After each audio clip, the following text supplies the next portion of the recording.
Hey, what is happening, everybody? It's your old pal, Mr. Butter, coming back at you, and I got a dope pair of kicks to get into today. I have been looking forward to this pair for quite some time. It's one of my favorite silhouettes. It gives me those retro vibes that I love so much, and it's just packed full of nostalgia for me. Recently, we've been getting a lot of versions of the Air Trainers from Nike, and it seems like they've been giving us a more modern twist on them. However, this version of the Air Trainer 1 initially came out 35 years ago.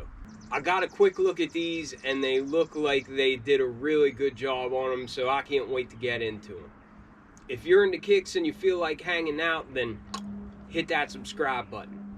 Let's look at these Air Trainer 1s in the Chlorophyll colorway. Alright, so these haven't dropped in the US yet. I'm actually not sure when they're coming to the US. I got these from Goat. I saw another review of these, and there were some like links of where to buy them and whatnot, but with shipping and all that kind of stuff, I actually got them cheaper from Goat. And I think altogether I was about 150 in for these.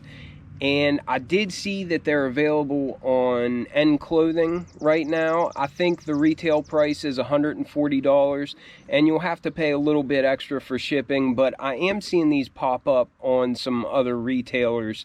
But also, of course, Goat, StockX, all those places have them. I like that they gave us the old style box, the old style packaging. This is a lot like what we had for a pair of Huaraches that I looked at not long ago.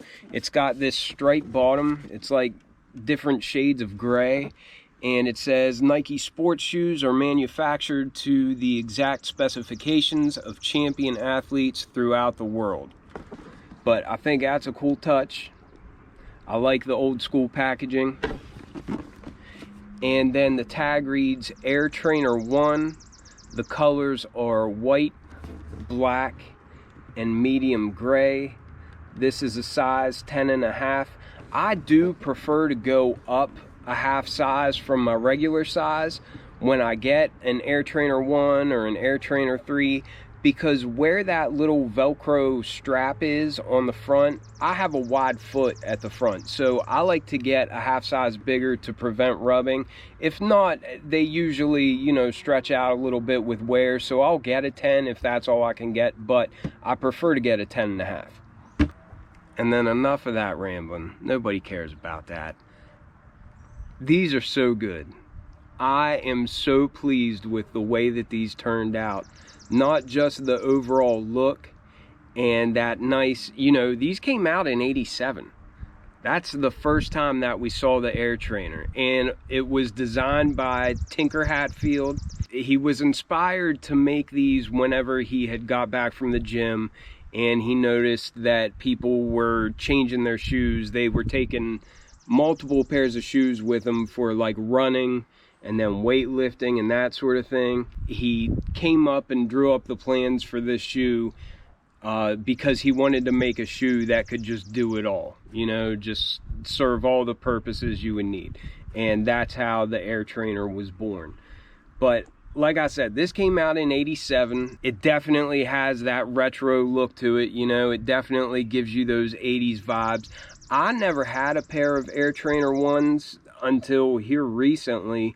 I did have Air Trainer 3s, and I think that's because whenever the Air Trainer 1 came out, I was like 5 or 6 years old, you know, so I wasn't really a sneakerhead then. By the time I was getting into kicks, the Air Trainer 3s were pretty big, and so that's always been my favorite Air Trainer. But having these in the OG, the original colorway, and just having them come out this good with such nice materials and everything, this is definitely one of my favorite pairs of Air Trainers. And those Air Trainer 1 SPs or whatever they are that we've been getting a whole lot of lately with like the coriander and then the dark smoke gray, those are cool and everything. I'm really feeling this. These ones take the cake. This is my favorite pair of Air Trainer 1s. And I think they've done this Chlorophyll colorway since '87. Well, I know they have, but I think like they've done it as like a Air Trainer SB. And I don't know if whenever they did these just as a regular Air Trainer years back, I don't know if they use materials as good. These gray overlays of nubuck, it is a very, very, very nice material. Very soft, you get a lot of movement out of it, and it looks very, very nice. I hope it's coming through on camera, but these look like you could have hopped in a time machine and gone back and bought them and then brought them back to modern day with you. They just came out that well. But getting into the review, we got your Air Trainer 1 outsole, and of course it's very retro looking. It's got that pivot point up in the front like we see so much. Really small Nike branding there in that green color. But it really pops off of there because it's just like this gray and almost like an off-white color. This doesn't really look like bright white to me. It almost looks like it has a hint of like gray in it, but it's just a neat looking outsole. Definitely has those retro vibes. And then wrapping up, you can see that some of this like rubber from the outsole wraps up to the side here. And then the midsole is like a bright white color. It's like painted foam.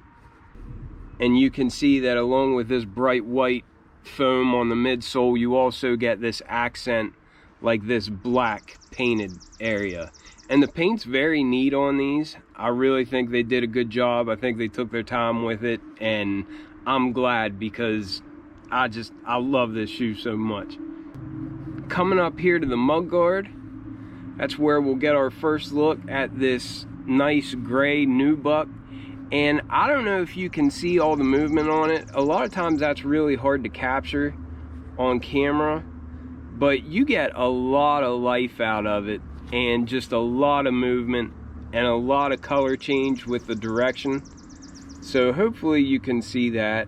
Take my word for it if you can't see it. It's just a crazy, crazy nice soft material and something that you might expect to see on like a collab or a way more expensive shoe. But you have that down here on the mudguard, you have it on the eye stays, and then you have it on the heel and also on the side panel on the outside of the shoe. And there you'll see it's like a textured black leather. That feels kind of synthetic, which nothing wrong with that, but that's the same material for the swoosh that you have down here on this overlay that kind of goes into this black strap here. The strap feels like it's got like a rubber type material on it, a lot like all the other Air Trainers that I have, but it's black and then has that nice green Nike branding on it that really pops off of there. I think that's all the black leather that we see, but then the base is just this white leather, and it kind of has a synthetic feel, but it's really, really soft. It's better than what we get on mids and dunks and that sort of thing. But you've got perforations here on the toe box and then on the side panel, and you can even see them underneath this gray nubuck overlay. A couple perforations there. But then up around the collar we have all this white leather, and it's got a little bit of texture to it. I like these lines back here in the back. It reminds me of dunks, and I've always liked that on dunks. But then the tongue is more of that white leather, and at the top it's got a white tag that says Nike Air Trainer in that green color. It's got white piping going around it, and the back is that green color, and we've got a white sock line.